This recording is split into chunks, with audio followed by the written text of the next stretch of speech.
So, aalisin natin yung socket para malinis natin itong BBTI solenoid. Tanggalin natin yung bolt nya.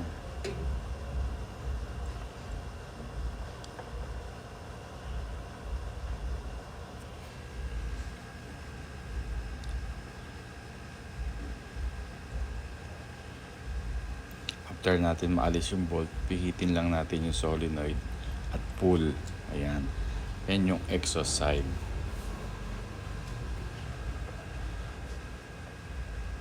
Ganun din ang gawin natin dun sa intake side. Tanggalin natin yung socket, tanggalin natin yung bolt, at saka natin i-twist with pull yung BBTI solenoid para mabunot.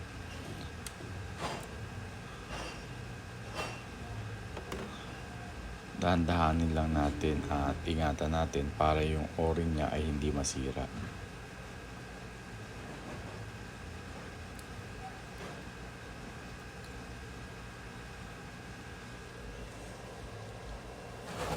So ayan, natanggal na rin natin yung intake side na BBTI solenoid.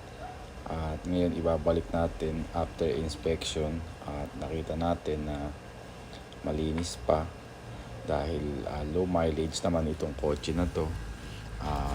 Frequent naman tayo mag-change oil dito sa ating Vios.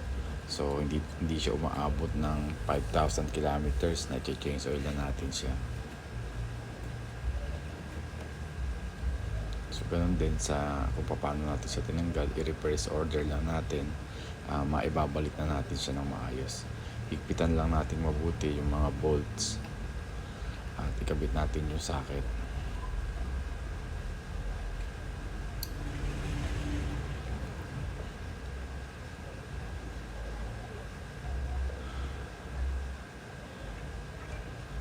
Ingatan natin yung o-ring.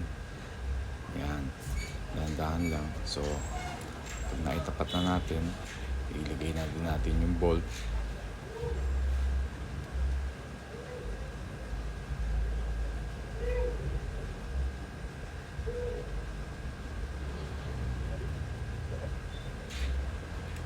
So ayan, ikpitan natin.